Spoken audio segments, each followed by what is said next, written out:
Now, from the Stifel Financial Sports Studio, Tom Ackerman. Brad Choate in the newsroom just asked me as I walked in who my next coach is going to be, and I said Barry Odom. Just came out. I mean, what am I going to say? I said Barry Odom. Of course, for context, who is the coach of what? It would be Tom Allen has been fired at Indiana. That's my alma mater.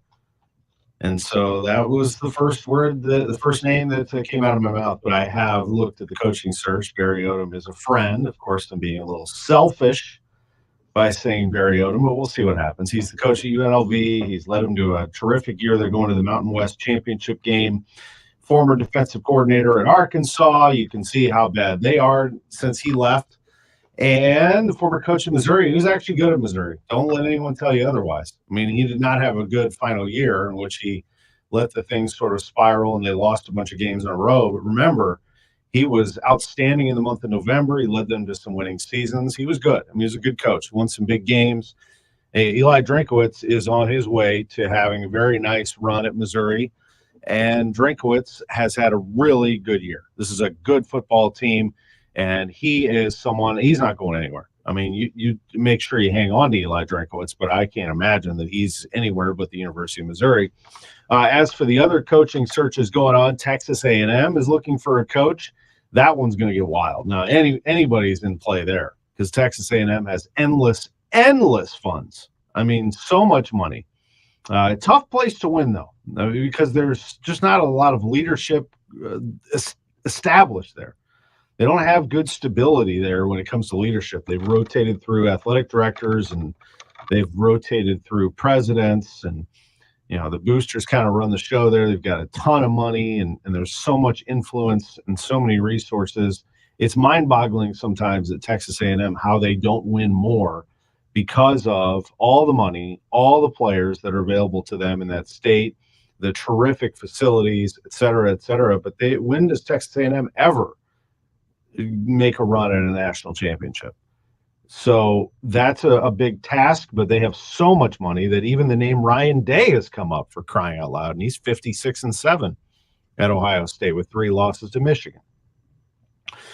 So yes, it's going to be very interesting in the coaching carousel in college football, which is underway. Great to be with you on Sports on a Sunday morning on KMOX. We will talk some football with you. We're going to try to, at 10:15 and then a little later in this hour, iron out our college football playoff picture. We'll also take a look at Missouri and see where they're going to play. We'll look at the season that Illinois had. College football all throughout this 10 o'clock hour. In about 10:45, we'll focus on the St. Louis Blues. At 10:30, though, we're going to talk some college basketball with Travis Ford, the head coach of the Billikens. Coming up here at 10:15, I'll get into some college football with you. 11 o'clock hour, Danon Hughes, the radio analyst for the Kansas City Chiefs. He is in Las Vegas for the game today at 3:25 against the Raiders, a game that we will carry on KMOX. We'll get a little preview with Danon on the way. The Chiefs with a tough loss at home to the Philadelphia Eagles this past Monday. So we'll see on a short week how they respond against the Raiders. They are 9-point favorites, the Chiefs are, in Las Vegas. The 7-3 Chiefs against the 5-6 Raiders. My NFL picks against the spread will come just before we talk to Danon Hughes, and the 11 o'clock news will be right before that. Then our picks, then Danon. We are going to connect with John Mozeliak, see if we can make sure that he is still scheduled at 11:30. Things can change, certainly. That doesn't mean there's anything going on necessarily. But we'd love to chat with him a little bit if we can. If not, we'll hear some of his comments. He had a very lengthy press conference in which we attended this past week, talking about the acquisition of pitchers and making sure that everybody understood that there is more to come from the St. Louis Cardinals. And we'll also take a look, as I mentioned, at hockey, but other sports that are happening around the country. It is a very busy time of year in terms of sports. Hope you had a great watching weekend of football. And I really enjoyed it. I had some time where I was able to sit back and watch some college football over the last couple of days. A little NFL on Thursday, but the college football to me is much more compelling and exciting than the NFL in the regular season. I mean, infinitely so. It's not even close. I like the NFL playoffs. Don't get me wrong. I get into that. I think that's fun when things are on the line. But everything is on the line every weekend in college football. If you trip up and you lose a game, you are in some real trouble for the national championship picture. And that will change a little bit next year when they expand the playoff to 12, but not much. You'll still have your conference champions. The conference will mean a lot. Certainly that's going to get you in. Then they'll have some at-larges, which everybody will argue over. They could expand it to 12, to 16, to 32. I mean, people are going to argue as to who gets in and who stays out. But right now, with just 4, it is tight. I mean, there's going to be a really good team or 2 or 3 sitting out that could very well be in the top 4 and will not come next weekend when all of this is settled. So we'll go through all of that next, because that is top of everybody's mind, I know, in college football right now. The coaching situation, I went through a little bit there at the top, and we'll dive back into that. We'll also look, though, at the college football playoff picture and Missouri. They should absolutely be playing in New Year's 6. And let me leave you with this before we take a break. You know, Cody Schrader is being hyped as a Heisman candidate by head coach Eli Drinkwitz, and that's great, and he should be. Luther Burden was actually their official Heisman candidate until Schrader started going nuts here and gobbling up yards like crazy. He's the SEC's leading rusher. And Eli's 100% right. He absolutely should be invited to the Heisman presentation in New York and be the first Missouri Tiger to do so since Chase Daniel. I assure you, if Cody Schrader was Georgia's running back, he would be in that at that presentation. If he was Alabama's running back, if he was Tennessee's running back, if he was LSU's running back, I assure you he would be at that presentation. So this is more than just giving Cody Schrader credit. This is about giving Missouri credit. At some point, Missouri is going to, and they have to stack consistent wins here before they're considered a great program. But they're a really good team from a very good football state. And don't you get, if you're a Mizzou fan, don't you get a little tired of every year it's Georgia, it's Alabama, it's Ohio State, it's Michigan, it's LSU, it's Florida State now, used to be Florida. And all these conversations about who Notre Dame, who's going to be the best, and Missouri is an afterthought. And if Missouri does get into that conversation, which they have before, they've won 10 games, and everybody sits there and looks and says, yeah, that's cute. You know, Missouri thinks they're pretty good. Missouri, yeah, they're fine. They've had a nice season, you know, and they kind of like pat them on the head. Good job, little Missouri. You know, at some point you get tired of that, I think. And that's what Missouri has to be. They have to continue to drive that feeling into next year. And the best case scenario for them would be to play a big brand in a New Year's Six Bowl. We'll tell you about that next on KMOX. Sports on a Sunday morning, sponsored by Gray Bar. For everything online, it's Odyssey.com. Download the Odyssey app and listen to The Dave Glover Show and all the news, talk, sports, and podcasts that move you. Odyssey, that's AUDACY. You can admit you're obsessed with the news, but you don't want to be that person watching TV waiting for the next news story to break. I paid $175 for that trade. With the free Odyssey app. With this station available on the free Odyssey app, you can get your local news and discover news stations from around the country. And with hundreds of podcasts also available, you can go deep into the topics you care about. Download the free Odyssey app wherever you get your apps to get the news you crave. Your news fix, your Odyssey. We got there about, let's say 12:30, 1 o'clock. Gooder than you can imagine. And you can assure me good. you've got it going on. That's where you get. That's when you got to My go. lips Get in are there and turning get the blue. fresh one. Are they fast? My darling, Jerry Kelly can install a news furnace tomorrow, no matter what day tomorrow is, even if we call late night. You are my hero. Technically, Jerry Kelly is your hero, but I'll take it. Yeah. They're fast and they're good and they got it going on. Jerry Kelly. Nobody wants a surprise in their jelly donut. It's hold on one second. toothpaste. That's because the middle is the most important part. At Gray Bar, we're at the middle of electrical and datacom jobs across the country, connecting installers, facility managers, and business owners with smart solutions for their most challenging projects, which means stocking and delivering crucial products on time and on budget with no surprises, thanks to our nationwide logistics network. Yep, Gray Bar does does that. For more than a century, AM radio has evolved to meet the needs of our community. More than 80 million listeners depend on AM radio each month. AM radio is also the backbone of the emergency alert system, which keeps us safe in dangerous times. It's reliable, free, and public safety depends on it. Text AM to 52886 and tell Congress we need AM radio in cars. Message and data rates may apply. You may receive up to 4 messages a month, and you may text to stop. This message furnished by the National Association of Broadcasters. Yo, I'm your old basketball. Haven't seen you out on the courts in a while. Why not pass me over to Goodwill? Donating me helps Goodwill's mission to provide career training and support services right here in the community. And that's a slam dunk. Donate today. Hey, I got next. To find your nearest Goodwill locations and to learn more about our mission, visit mersgoodwill.org. Goodwill, where your things start new lives. Illinois Weekend at your service, sponsored by Air Comfort Service Heating, Cooling, and Installation. Welcome back to the Gray Bar Sports on a Sunday morning. Swings and he hits a drive. He hits a slammer. Gray Bar, your distributor for electrical datacom needs. Once again, from the Stifel Financial Sports Studio, Tom Ackerman.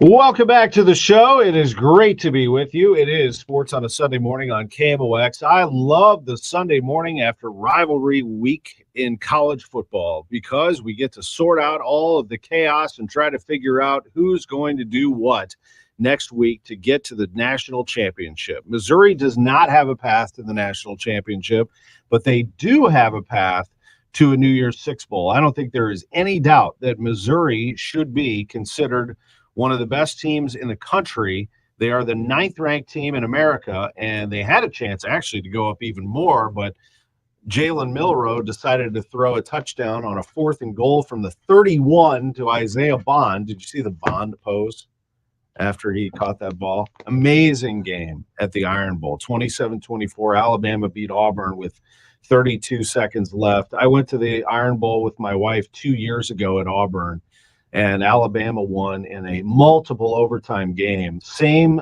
road we went down yesterday watching this thing, and Alabama pulls a rabbit out of the hat again.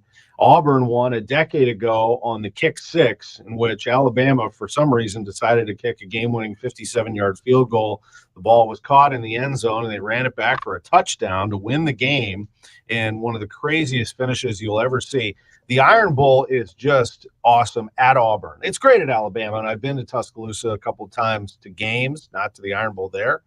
But I'm telling you, that Iron Bowl at Auburn, especially when Auburn's a big underdog like that, it is a special atmosphere. And so I do feel bad for the Auburn fans who have to endure another gut-wrenching loss to Alabama. They've got their own issues to worry about. They need to get back to being a national power. But, boy, they have that thing taken out of their hands. And Alabama now is in play for a national championship. Alabama lost to Texas, but fortunately for them, Texas is not a bad loss. I mean, you shouldn't lose it at home, don't get me wrong, but Alabama loses one game to Texas and then runs the rest of the table. And folks, they are very much in play for a national championship. I would watch out for them here. They are not playing great necessarily. The Auburn game was not a great performance by them, but they won it. And it opens the door for Nick Saban to prepare for this 3:00 game on Saturday and throw everything he can at Georgia, which looked slightly wobbly, but won at Georgia Tech, as they should. Georgia Tech fights them like it's the Super Bowl. It's always a great rivalry there. Georgia's a 5-point favorite in this game. If Georgia loses to Alabama, I think they're going to be out. And I know that shocks you because Georgia's been number one for pretty much all year. But somebody from the SEC has to be represented, and you can't deny the SEC champion with one loss, can you? In Alabama? I mean, Alabama has some quality wins here. They beat Ole Miss. They beat Tennessee. They beat LSU. They killed Kentucky at Kentucky, and so Kentucky beating Louisville yesterday helps a little bit. But one loss to Texas, it could be a very tough situation for the CFP committee to leave Georgia out, but I think they might have to. Ohio State is out. They lost to Michigan 30-24. That's going to drop them not too far. I can't imagine they're lower than 6 when it comes out on Tuesday. But Michigan will be elevated. You have Washington, which was a winner over Washington State in the Apple Cup 24-21. They're number 4. They're not going to fall. So if they win next week against Oregon, they are going to be in the CFP. Oregon may have something to say about that. Oregon is a 9-point favorite against Washington. 9-point favorite against Washington. And that game is in Vegas. If Washington finds a way to win that, you have to put them in.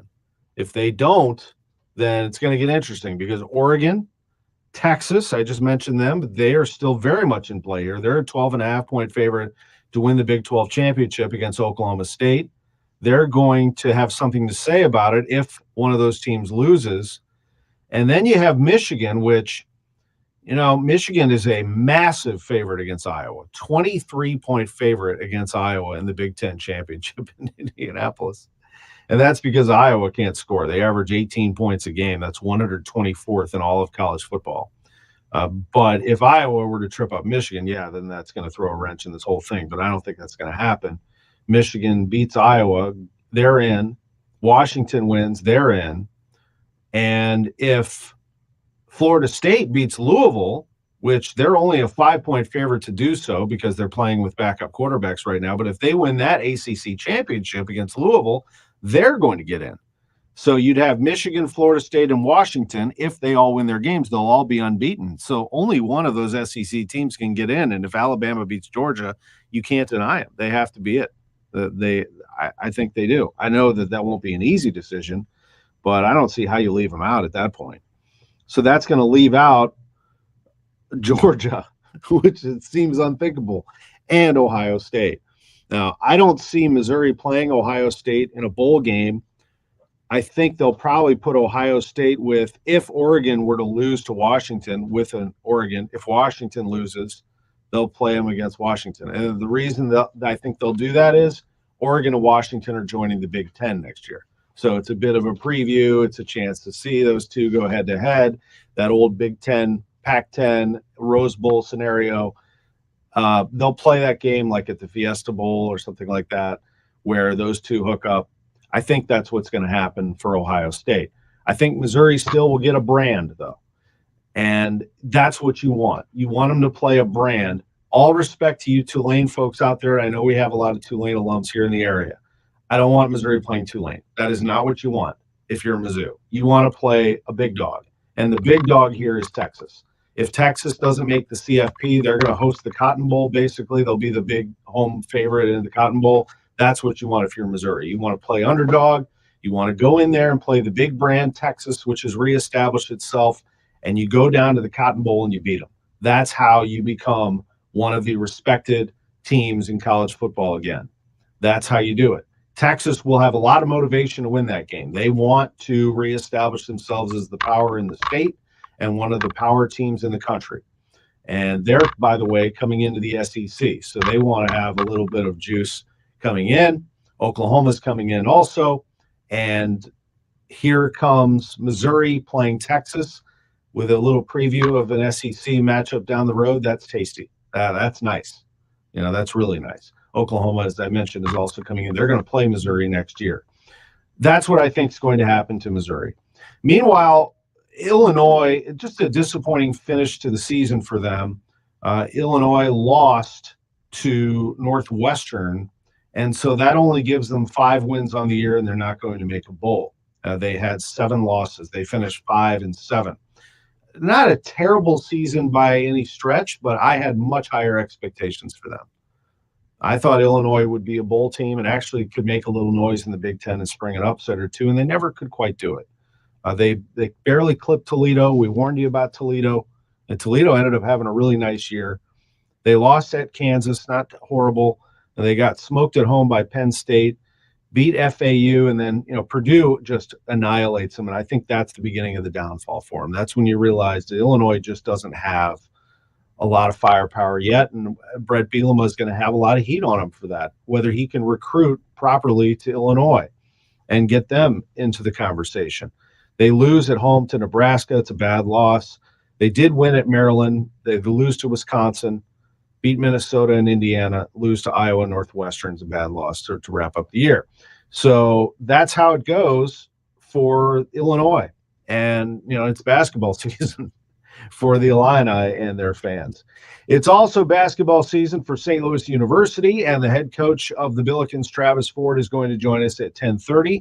His team won over Dartmouth yesterday. Final there was 66-65. Elsewhere, you had Missouri winning. Missouri picked up a win at home against Loyola, Maryland. I'm not totally sure what to make of this Missouri team right now.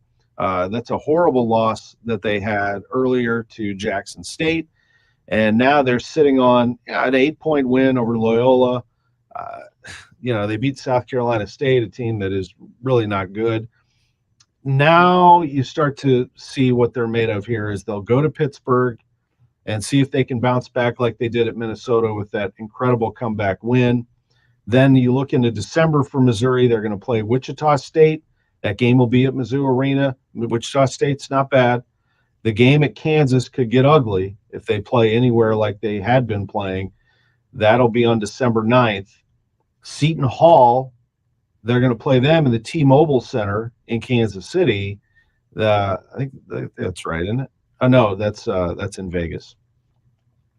And then the bragging rights game, which is, it's not a bad game to attend if you're a college basketball fan. That is in Kansas City, by the way, the Seton Hall game. But the matchup here between Missouri and Illinois is always good, and it is a chance for one of those teams to show what they're made of in front of the St. Louis audience, because I think both fan bases are a little shaky right now as to how good their teams are.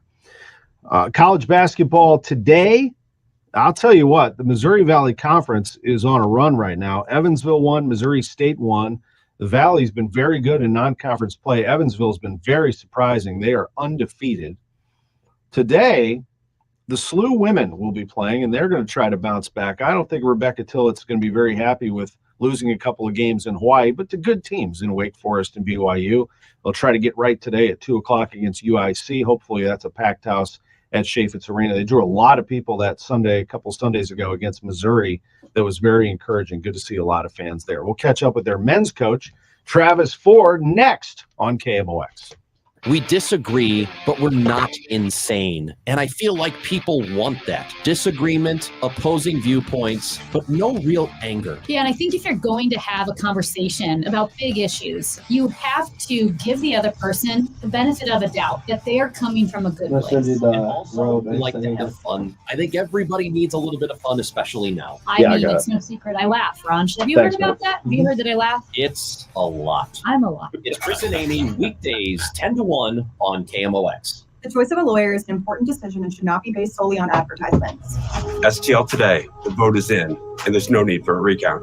I'm Jim Onder, and I want to thank you, the people of St. Louis, for acknowledging my team at Onder Law as STL Today's 2023's best law firm in St. Louis. As always, we will continue our mission to hold companies accountable, change the way they do business, and make St. Louis a safer place.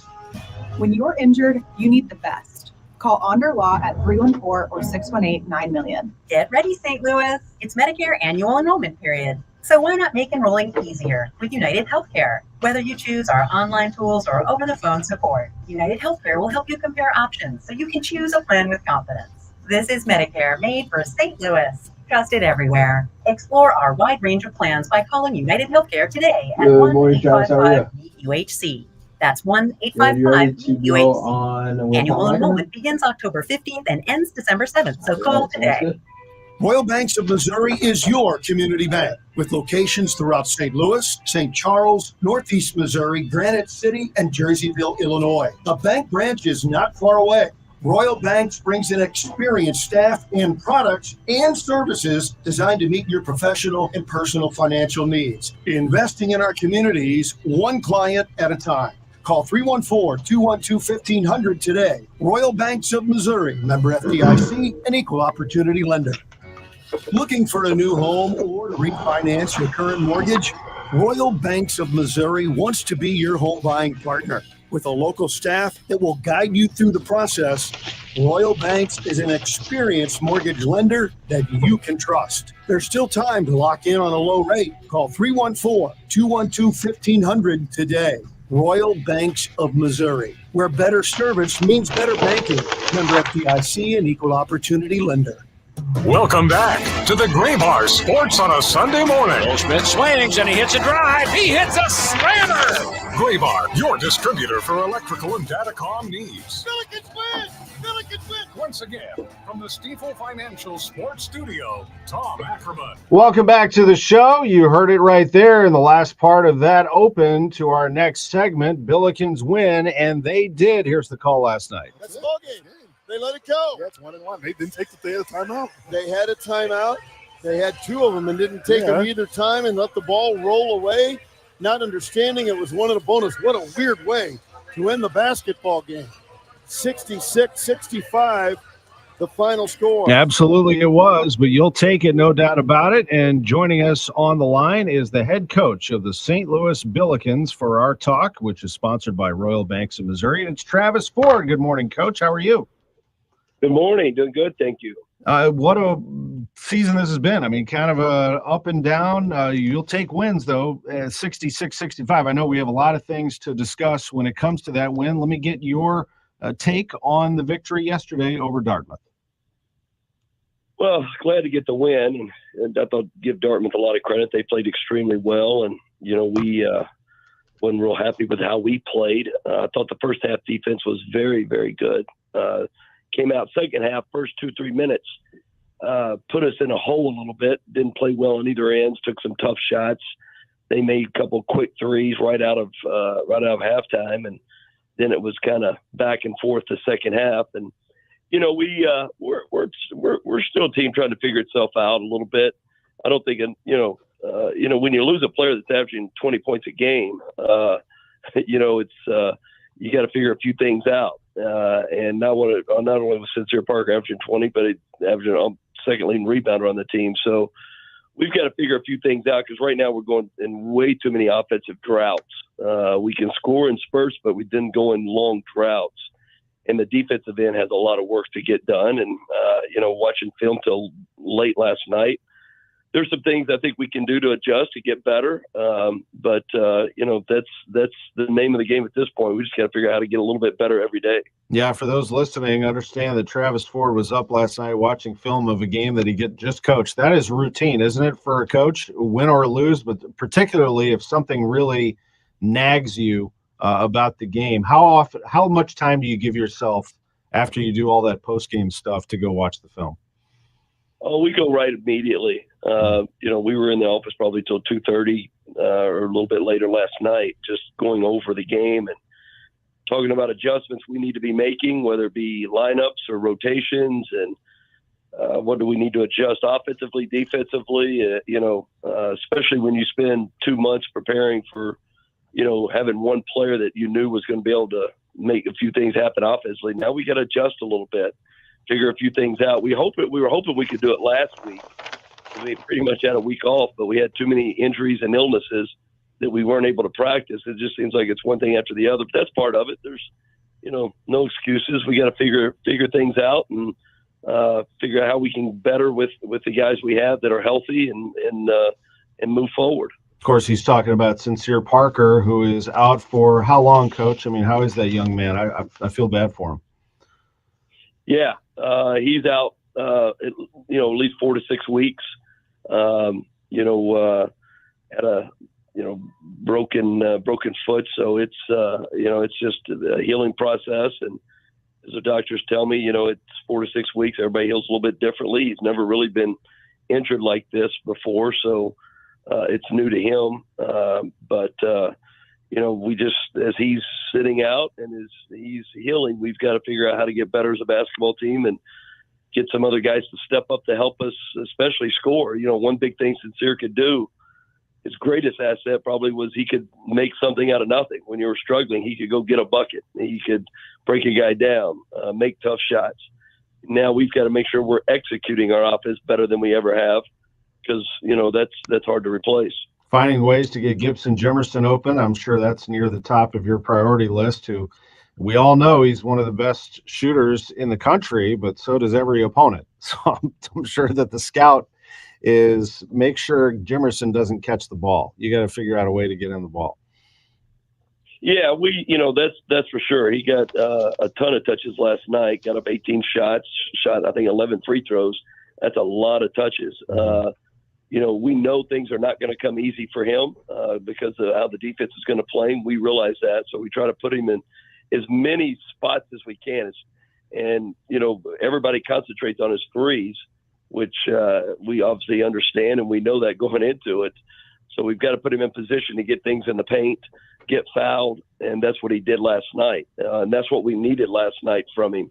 I think he went 1 of 5 from the three-point line, which, he could go 4 for 5.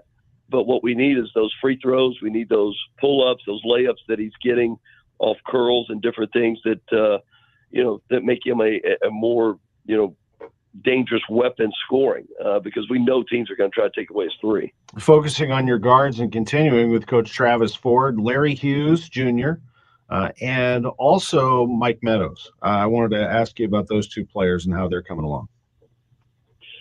Well, Larry's, been battling some injuries and, been struggling a little bit to find his shot. We believe he's a guy that can definitely pick up the scoring as far as, with Sincere being out. And I don't think there's any question he'll get on a roll and get going. And we feel that's a positive for us that he hasn't played his best basketball yet. And we know that's in him. And same thing with Mike Meadows. He's trying to figure out the system a little bit. We've got him playing a lot of point, and he's a really good point guard, but he's been used to playing off the ball a little bit, but he can bring a scoring punch. He's had big games of scoring in his career. But both these guys, I think, are going to be, really good for us, and that gives us hope for moving forward because I think they still have their best in them.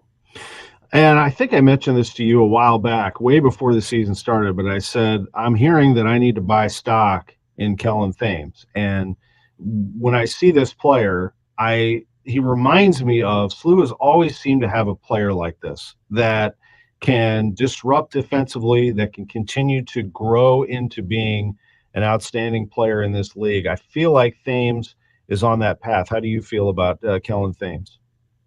Yeah, we love Kellen. He brings great energy to our team. As you mentioned, he is disruptive defensively. That's what we want. That's how we want to play. He's one of the best at it. He's got such great versatility because he can guard different size players, different guys on the court, big guys, smaller guys, because he's quick enough, but he also has good size. He knows who he is offensively. He knows he's really good around the rim. He can make an open three, but he's really driving the ball extremely well. We feel really good about when Kellen's on the court. He makes a lot of positive plays for us. And I agree with you. I think he's just going to continue to get better and better. But he's no question a guy that we feel very comfortable with when he's on the court. Tim Dalger with a very welcome 8 rebounds. I'm sure you were happy to see that, especially with a key putback in that game. TJ Hargrove had 6 rebounds. I know rebounds have been a real focus for you, Coach. This is Travis Ford with us on KMOX. How do you tell your team the key to rebounding? Is it an effort thing, just wanting the basketball? Is there technique involved? How do you become a good rebounding team? Well, it's mostly all effort, definitely. And you could throw technique in there, but at the end of the day, it is effort. It's a mentality as well, though. An understanding of how important it is and an understanding that we need to do it by committee. It's an understanding of you can't be leaking out. It's an understanding of you got to put a body on somebody. And right now we haven't quite formed those habits the way we need to. Needless to say, we work on it every single day. It's talked about 10,000 times a day, and we show film until they can't hardly see it anymore. But until they understand, as much as it is a physicality and an effort, it's a mentality and understanding that is an area that we have been weak at. It's an area that we've got to get better at. Are we going to be the best rebounding team in our league? Probably not, but we need to be better than we are. Where we're probably a little bit different than we've been in the past, we're probably not going to be a great offensive rebounding team. That's probably not who we're going to be. But that doesn't mean anything on the defensive end. On the defensive end, you can put a body on somebody. You can get in the mix, get in the fight of things in the paint. And that's what you're going to have to be when we're a little bit smaller and weaker maybe than other teams. We just got to stick our nose in there and get a little bit more aggressive, but understanding the mentality of what it takes to rebound it right now for us is just as important as the effort part. I feel like Utah State's a pretty good team. You have them on Tuesday night, 7:00 at Chaffetz Arena, as Utah State comes in with a record of 5-1. They just beat Stephen F. Austin by 30. What do they bring to the table here on Tuesday night? Yeah, it's by far the best team that we've played so far. They've got a four-man that's averaging 20 and 11 that's just dominant, absolutely dominant inside. From scoring, obviously, and rebounding, a big, strong, physical player, can play the center spot or the four spot, but they're huge. This young man is about 6'8" and starts at the 4. Then they have a 7-footer that starts at the 5 that's very talented as well. But no question, a really good point guard as well. Really, really good point guard. Putting up big numbers. Got already on the season, I think 47 assists to 5 turnovers or something. Crazy, and averaging 12 points a game. He's contributing to his team almost 50 points a game with his assists and everything. So by far the best team that we've played by far. We're going to have to play our best game that we've played by far in order to get a victory. We've got to get better in these next 2 days very, very quickly. But it'll be a great challenge Tuesday night in Chaffetz. And then I know that's your focus. You do have a game on Saturday that I won't be able to talk to you about on this show until afterwards, and that is at Southern Illinois. In fairness, I know you have a big game coming up against Utah State, but if you wouldn't mind indulging me with this game against Southern Illinois and a chance to maybe see your fans travel over there a little bit, make a little road trip of it, maybe drop by 17th Street Barbecue. I don't know if you've been there, but it's awesome in Murfreesboro. And then head over to go see the Billikens play at Banterra Center in Carbondale. That'd be a fun road trip.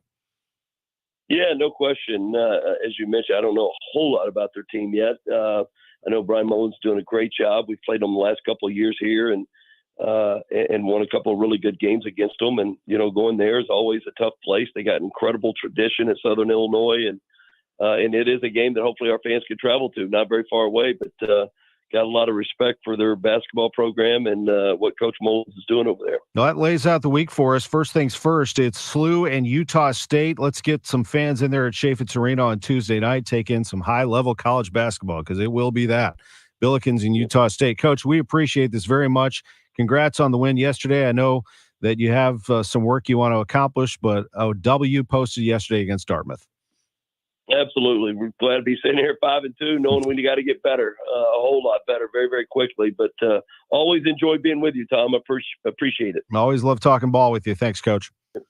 Travis Ford with us on KMOX's Sports on a Sunday morning. We will take a break. We will shift gears to hockey. The St. Louis Blues have a game today at 1:00 against the Chicago Blackhawks, and they got blown out. The Blues did on Friday against the Predators. Yikes. What the heck happened there? We'll hear from the coach and players themselves coming up next on KMOX. I'm Dave Glover, and I see clearly now thanks to the doctors, Dr. Greg Birdie, Ranjan Malhotra, Robert Brusati, Andy Royer, and Samuel Barry. You can too. Just go to youridoc.com. Jewels on Hampton and St. Louis Hills is paying some of the highest prices on gold, silver, diamonds, semi-precious colored stones, coins, flatware, and fine watches on site. Jewels on Hampton is a premier jeweler featuring Alvanza's jewel art designs with an exquisite selection of diamonds, semi-precious stone jewelry, and vintage watches. Their expert design team can restyle your jewelry to today's contemporary style. They also do jewelry and watch repair. Need extra cash? Jewels on Hampton is paying some of the highest prices on gold, silver, diamonds, semi-precious colored stones, coins, flatware, and fine watches. Bring in your collectibles and clocks and sports memorabilia and figurines too. Jewels on Hampton, 4506 Hampton, just 3 blocks south of Chippewa, and jewelsonhampton.com. Call them at 314-752-5000, 314-752-5000, and jewelsonhampton.com. Jewels on Hampton. This is a rare opportunity for Cardinals fans to acquire one-of-a-kind memorabilia from Cardinals Hall of Famer Lou Brock. Lou always wanted his fans to own a piece of his history, and his widow Jackie is making this available to you. These items will be available to view and purchase at Patio's this Friday for those who buy a preview ticket. After that, they are available to the general public this Saturday 10 to 7 and Sunday noon to 5. Go to tinyurl.com/STLCT for more information. Says here that Gray Bar is a distributor. Yeah, we support electrical and datacom projects all over the country. So you can get me the products I need, where and when I need them? Yeah, thanks to our national logistics network. Any industry? Yeah, construction, industrial plants, schools, hospitals. So you could say Gray Bar is much more than a distributor. Yeah, you could say that. When you need a hand powering, connecting, or maintaining your operations, join the thousands of professionals who rely on Gray Bar to help keep them up and running. Yeah, Gray Bar does that. Prescriptions require an online consultation with a healthcare provider who will determine if appropriate. Restrictions apply. See website for details and important safety information. Subscription required. Price varies based on product and subscription plan. Hey guys, did you know there's a generic form of Viagra that works just the same, but is 95% cheaper? And you can get it online? Just go to hims.com/joy. Through Hims, you'll get a free medical consultation, discreet shipping if prescribed, a 100% online process, and trusted generic alternatives to the name brands at up to 95% off. That's right, get generic for Viagra, the same active ingredient as brand name Viagra, but for 95% less. It's the same medication, still prescribed by a licensed medical provider, but with zero copay, no expensive appointments, and no awkward face-to-face conversations. To start your free online visit, you need to go to this exclusive address, hims.com/joy. That's hims.com/joy for your free online visit. HIMS.com/JOY. We're in the final hours of Diamonds Direct's incredible once-a-year pre-holiday store-wide sale. Now through Monday, you get Diamonds Direct's amazing value price plus an extra 20% savings. Virtually everything's included. Rings, bands, bracelets, earrings. It's the big sale Diamonds Direct is famous for. But you must hurry. This incredible opportunity ends Monday and will not be extended. Get the best pricing all year and get your Christmas shopping done early. Special hours including open Sunday. Get all the details now at diamondsdirect.com. Diamonds Direct. Your love, our passion. Broadcasting from the Underline Three Lawyers. GetJim.com studios. KMOX. With Hardee's Double Deals, get a double cheeseburger or bacon double cheeseburger starting at just $2.99. That's double the Hardee goodness with 2 charbroiled patties and cheese. Or double the Hardee goodness with 2 charbroiled patties and cheese and bacon. Both starting at only $2.99. Hardee's, goodness in the making. These items only. Price and participation may vary. Tax not included. Visit restaurant or app for details. Welcome back to the Gray Bar Sports on a Sunday morning. Goldschmidt swings and he hits a drive. He hits a slammer. Gray Bar, your distributor for electrical and datacom needs. Billikens win! Billikens win! Once again, from the Stifel Financial Sports Studio, Tom Ackerman. Well, it was a tough one for the Blues. They dropped one on Friday, the day after Thanksgiving. 8-3 of the Nashville Predators. I mean, I know that they're having an up and down year, but goodness gracious. Now we'll see how they respond today against the Chicago Blackhawks. It just is a lot to take in. This Blues team that is so up and down. I mean, just an example of their schedule. They open November with a loss at Colorado, 4-1, but just 10 days later, they beat Colorado 8-2. After that Colorado loss, they won back-to-back home games against New Jersey, 4-1 and 6-3. Montreal lost 6-3. Then they lost at home to Winnipeg, 5-2. And then after looking really poor on the power play, they found a way to beat Arizona 2-1, then won that Colorado game, then came home, played Tampa Bay, beat them 5-0.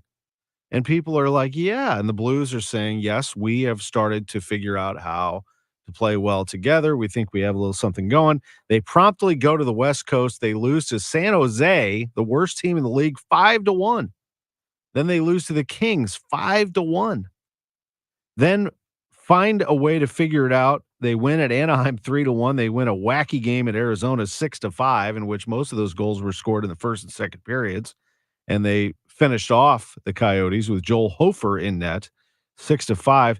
Then they get absolutely annihilated by the Predators, 8-3. It was 7-2 after 2 periods of play, and they end up losing this game 8-3. Jordan Binnington allowed 4 goals on 20 shots. That is a save percentage of 800. Joel Hofer wasn't much better. He allowed 4 goals on 15 shots. And after the game, the head coach of the Blues is Craig Berube, who had to exhale and get ready for a game against the Blackhawks today at 1 o'clock. Was it more effort for you today or just poor execution? Well, execution for sure. I think that I liked our start the first 5-6 minutes. They get a goal. I think we got it froze. It's not. They put it in there, and then, we jump in our D, try to poke a puck in the offensive line and give up odd man rush. They score again. And I think we unraveled or whatever after that. But puck play and puck battles for me were not very good tonight. What do you think? It seems like when you think that you guys are going to come make the push, you're down 2-0, then you give up 3 goals in 6 minutes to start the second period. Yeah, the second period. I mean, just right away, like they get pressure on us, have an opportunity, then we go down, we give up another odd man rush, and then it's in our net. Took penalties, unnecessary penalties. There were effort penalties, but your stick, that's your job, is to manage your stick. Took penalties, and we didn't do a good enough job killing them off. So why do you think those pushes haven't been there when you kind of I don't know. I mean, I think sometimes we just don't stick with the plan. We get away from the game plan because we're down, and there's no reason to. The game plan will work. Just stick with it. You got to battle your way back, obviously, but you can't make it up immediately. It's not going to happen normally. You just got to keep playing, and you chip away, and you get a goal, and then you're back in the game, and then maybe get another one. You tie it up. But right now, when we get down, we're forcing everything too much. We're trying to get back in the next shift, and we're not just playing the right way. giving up the middle of the ice a little more than defensively right now we're not sharp in the middle of the ice. Our breakouts tonight weren't clean at all. That's a good forechecking team. We talked about it before the game, and I didn't think we went back hard enough and made hard enough plays, but our forwards weren't back protecting the house good enough on those breakouts. We're too spread out. 5+ goals against in 4 out of the last 5 games. Do you see any themes in this recent stretch in terms of how that's happening? Well, again, I think, we're not doing a good enough job, breaking the puck out and protecting the middle of the ice on botched breakouts and things like that. We want, we want easy breakouts, and that's not going to happen in this league all the time. So we got to do a way better job of that. And then just defensively, I think just like you talked about, giving up the middle of the ice too much. I guess on a positive note, you feel like Jake Neighbors right now is grabbing opportunity that you're giving? Again, he had another strong game tonight for me. He was really good. Skating, battling. He looks like he's getting there all the time, creating opportunities. Did a great job on the PP there in that goal around the net. So he's playing really well. Well, that's encouraging to hear. That is Coach Craig Berube talking about Jake Neighbors. So there's a bright spot of the Blues' 8-3 loss to Nashville, and game today at 1 o'clock against the Blackhawks is that Jake Neighbors is showing the coach everything that he needs to see. Perhaps the Blues continue to tinker with their lineup and look a little closer at what they have in the minors. I mean, they don't have a ton, but giving an opportunity to a young guy like Jake Neighbors, who's going to play on a line with Pavlovic-Nevich and Robert Thomas, this is, at least that's how they looked on Saturday morning at their skate. This is a really good development for Jake Neighbors. You're putting your captain Shen with Verana and Kapanen, Hayes with Saad and Kyrou. That's a major change there. If Robert Thomas and Jake Neighbors is playing on the top line along with Toropchenko, Sundqvist, and Blais, roughing people up with the fourth line. We'll see where things go here, but I do like to hear when the coach lights up about Jake Neighbors. Neighbors goes to the top line. He's got a little 4-game point streak going. Here's defenseman Colton Parayko. His thoughts on the loss. Effort based today or execution? He said it's a little bit of both. Yeah, for sure. Obviously, I think they came out, had a good first set, 3 goals there. And we had another one at the end to kind of get ourselves in it a little bit, but then in the second again, they came out and a little bit of both, I think. but yeah, a lot of execution, little plays and things like that. But yeah. Cool. Why do you think a lot of these 2-0 deficits have turned to 3-0 and 4-0 quickly? I don't know if it's us, if we're just, I don't know. It's sometimes, I don't know. I don't have the answer. Obviously, we want to turn around. If I had the answer, I think we would be trying to change it as quick as possible. But maybe just, I don't know, sometimes I feel like maybe we try to get that lead back and try to get kind of push for goals and stuff like this. And sometimes maybe deviates a little bit away from how we play, maybe. But I don't know. That's just kind of a standard answer, I think, just in my sense. But no, we're a good team. We just want to, I think we're eager to get back into it, and sometimes that maybe could hurt us a little bit. But I think for us, just sticking to our game. That's Colton Parayko with an answer that he had to really think about. He's trying to come up with some reasons why this team can't play a consistent 60 minutes as they take on the Blackhawks today at 1:00. The college football coaching carousel continues. The latest firing just minutes ago, it was announced that, at least by The Athletic, that Houston has fired its football coach, Dana Holgorsen. So he'll be an interesting candidate somewhere. Also, this just in, we will be joined at 11:45 this morning by Mizzou running back Cody Schrader. He's going to be with us live on KMOX. Don't go anywhere. Hey, this is Debbie Monterey. You are not alone if when you hear those ads or see those signs saying we will buy your home for cash, that you're just a few short minutes away from a real lowball offer, right? Well, I was talking to Gloria about that, Gloria Liu with Your Home Sold Guaranteed Realty, and here's what she told me. It's crucial that you know the truth about these cash offer companies because you spend years earning equity in your home and then you decide to sell. A cash investment company buys your home for 15% below market value, puts a little TLC into it, then sells it for 10% above its original true market value. But here's what I can tell you. Gloria Liu is different. She has multiple cash buyers who bid against each other, giving you the highest cash offers to choose from with zero hassles, no showings, and close quickly. So learn more about getting multiple cash offers today. Call Gloria Liu at 314-325-6888 or online at gloriahasthebuyers.com. Gloria and seller must agree on price and possession date. Hi, I'm Jim Brennan. In celebration of McKelvey Homes' 125th anniversary, we're having our biggest sale of the year. Save up to $89,000, get special financing in the 5s, and free closing costs on all move-in ready homes. Visit The Preserve on Mackenzie Road near Watson for a variety of homes from the 400s, or Inverness in St. Charles at Bryan and Feisey Road. Don't miss this opportunity to save big and get in before the holidays. Visit McKelveyHomes.com. Did you get a call or message that mentioned Social Security that made you feel threatened or scared? That is not the Social Security Administration. Social Security will not threaten you, press you for personal information, or demand instant payment. Social Security does not accept payments by gift card, prepaid debit card, internet currency, or by mailing cash. Criminals use these forms of payment because they are hard to trace.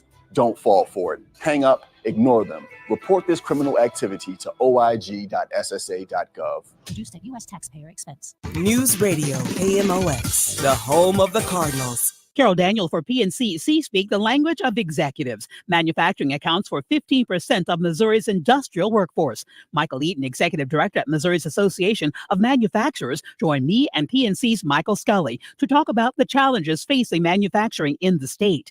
C-Speak shares stories and pioneering approaches of successful business leaders, so you hear ideas that spark growth in your business.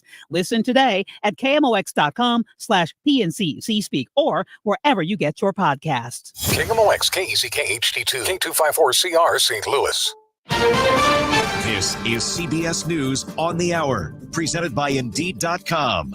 I'm Peter King. Israeli military officials say the Red Cross confirms the release of 14 foreign nationals, or 14 Israeli hostages, and 3 foreign nationals on the third day of the temporary ceasefire. President Biden has just confirmed that 4-year-old Israeli-American Abigail Edan is among them. It's the third day of the pause. National Security Advisor Jake Sullivan tells CBS's Face the Nation it's going going as well as could be expected. Call set up for today with Prime Minister Netanyahu. And I think you will see the United States continue to do what we have been doing, and particularly President Biden continue to do what he is doing, because that is what is generating results. Correspondent Imtiaz Tayeb is in the West Bank. In Gaza, the pause in violence allowed war-weary Palestinians to return to their homes in the north of the Strip, only to find entire city blocks gutted by airstrikes. Hamas leaders said Israeli forces had been preventing aid trucks from entering the area, a stark reminder of how brittle the truce agreement is, as Israel continues to vow it will resume its campaign to destroy Hamas after the pause. As Americans head home from the holiday, WCBS TV's Christina Fan says the highways and skies are going to be crowded. The TSA predicts that it will screen 2.9 million people Sunday. That's the largest number of passengers in its 20-plus year history. And CBS News meteorologist David Parkinson says there could be some weather-related delays in the Midwest and East. There will be heavy rain up and down the Northeast corridor beginning late afternoon into the early evening and carrying on into Monday morning. Pope Francis is a bit under the weather due to a lung inflammation, but he still appeared at Sunday morning's Vatican Mass. CBS's Anna Matranga is in Rome. The Pope spoke briefly at the beginning and the end of the blessing, which was instead read by an aide sitting next to him in the chapel of the Pope's residence, not the usual window overlooking St. Peter's Square. The 86-year-old coughed and had a bandage on his right hand, but otherwise appeared normal. From Sacramento, California, KOVR TV's Sade Brown has more on a cultural shopping event there. Organizers say the 7th annual Shop Black Friday event in Sacramento celebrates the need for the Black community to be more self-sufficient and to support seasoned entrepreneurs like Terilyn Tracy. She's had her business for 20 years. It seems like that the community is actually supporting and they're actually recognizing that there are a lot of Black vendors out here. And upcoming Black entrepreneurs. This is CBS News. You don't need a job platform, you need a hiring partner. Indeed lets you schedule and conduct virtual interviews all from one place. Start at Indeed.com/credits. Mid-America's most trusted source for news. KMOX. At 11:03, we have cloudy skies and 41 degrees downtown at the Gateway Arch. Good morning. I'm Scott Jagow. Our top story, there is a traffic problem to deal with right now on I-44 eastbound, right through the Shrewsbury area. Cars are backed up quite a ways, so you'll want to try to find an alternate route. Hopefully you're not stuck in that right now, but it is I-44 eastbound through the Shrewsbury area. Meanwhile, one non-life-threatening injury reported from a two-alarm fire in Webster Groves. It happened around 5 Sunday morning at Laclede Groves Apartments on Laclede Station Road. Fire Chief Brett Ellis says their training and help from neighboring departments resulted in a quick rescue of 18 senior citizen residents. It was clockwork working with other agencies. Anytime you have multifamily dwelling complex, there's additional challenges that if not trained or prepared for could set you back, but we were ahead of the game on this one. The fire was contained to the apartment of origin. Brad Choate, KMOX News. Missouri's drought does not appear to be easing up anytime soon. Governor Parson has extended his drought alert to next May. He hopes Old Man Winter brings some much-needed precipitation. If we go through another drought, if we have another drought like we had this year, next year, we'll have some major problems. So I think, one, being a little proactive on this, making sure everybody's still aware that this is a problem going into the winter and going into spring is something everybody needs to be prepared for. He says the extension of the alert allows state officials to continue providing resources to help ease both current and future drought impacts. The 2 years of drought we've had has affected some of the state's Christmas tree farms. Troy Bollinger of Bollinger Farms in Bonne Terre says fully grown trees are hanging in there, but we did suffer significant losses in the smaller trees and especially the seedlings and stuff. We wound up having to do away with some of those, or they did away with themselves, I guess is the more accurate phrase, but due to the weather and the drought. Your weather forecast for this afternoon, breezy and cold, temperatures kind of in the low to mid 30s throughout the afternoon, overnight 27. Tomorrow, plenty of sun, but 44 for a high. Same for Tuesday. Then we're warming up a little bit. Wednesday and Thursday, we could see highs in the mid 50s. Right now in St. Peters, we have 36, 39 in Florissant, 41, cloudy skies downtown. I'm Scott Jagow, KMOX News. This is the Great Bar Sports on a Sunday morning. Goldschmidt swings and he hits a drive. He hits a slammer. Great Bar, your distributor for electrical and datacom needs. Billy can win. Billy can win. Now from the Stifel Financial Sports Studio, Tom Ackerman. Welcome back to the show. We had a very nice visit last hour with the head coach of the Billikens, Travis Ford. You can go back and listen to that on our Sports on a Sunday Morning podcast page at KMOX.com, or you can use the Odyssey app to listen back to the 10:30 conversation. We tried to sort out the CFP rankings and what that's going to look like a week from now, and also with the coaching carousel, which continues to spin. The two latest firings, Indiana fired Tom Allen this morning, and the University of Houston fired Dana Holgerson. That's an interesting one, candidate who's going to be out there that I think will be coveted by a few teams. We're going to be joined by Heisman candidate Cody Schrader, the Missouri running back, the SEC's leading rusher by a long shot, actually, is going to join us at 11:45 live here on KMOX. So we're very much looking forward to that. He has been absolutely fantastic. 1,489 yards rushing this season. Second leading rusher in the SEC is Jaden Daniels at 1,134. Ray Davis of Kentucky, 1,066. That's how far ahead Schrader is from everybody. He averages 6 yards a carry with a long carry of 52. That is some awesome stuff right there from Cody Schrader in SEC play. Well, it's time now, however, to go from college football to the NFL. It is time for our NFL picks against the spread.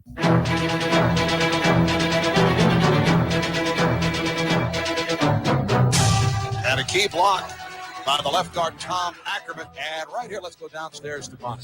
Marv, if you remember that big run Robert Holcomb had on the first drive, one of the guys responsible on help busting him loose was Tom Ackerman. Tom Ackerman up front, and this is a unit that has played very well. A good night for Eddie George. 21 carries, 74 yards. The left guard, Tom Ackerman, with the block that set him free. It's a first down. Yes, indeed. It is that time. Let's start with the game that we will have on KMOX, and Danon Hughes is going to join us at 11:15 from Las Vegas. He is the radio analyst on the Chiefs Radio Network. We'll talk about this matchup between the Chiefs and the Raiders. The Chiefs have won 5 in a row, 10 of the last 11, and 15 of 17. But the Chiefs have a problem. And that is that this is very surprising, actually. They got shut out by the Eagles in the second half at Arrowhead Stadium and lost that game. And they have not scored in the second half of their past 3 games. I don't understand that. They have been shut out in the second half of their past 3 games. They have an offense that has a league low 53 points in the second half this season as a result. Their offense and defense are good. I mean, there's no doubt that they're a good team. It's just odd that in the second half, they don't have any punch. So that said, I think they're going to win this game in Vegas. I think the Raiders are in some trouble. I think that this will be a Chiefs home game, first of all. I think the Chiefs fans have been planning on this Vegas trip for a while. They'll be all lathered up and ready to go. They've been out and about in Vegas, and they've been champing at the bit, and they've been upset about everything that happened in that game against the Eagles, and they've been talking about it at the casinos and the restaurants and the shows, and they're ready for some football. I'm certain they are getting tying one on right now and getting ready for this game. This is a 3:25 kickoff on KMOX. Chiefs are a 9-point favorite. I love the Chiefs here. I'm going to take the Chiefs -9. Give the Raiders the 9. Chiefs actually wake up today and show off a little bit against a Raiders team. That's fine. There's nothing wrong with the Raiders necessarily. They've won 2 out of their last 3, but I think they could be up against it today against this Chiefs team.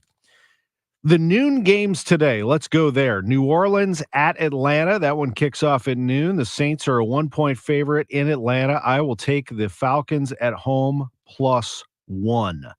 Let's go to Pittsburgh at Cincinnati.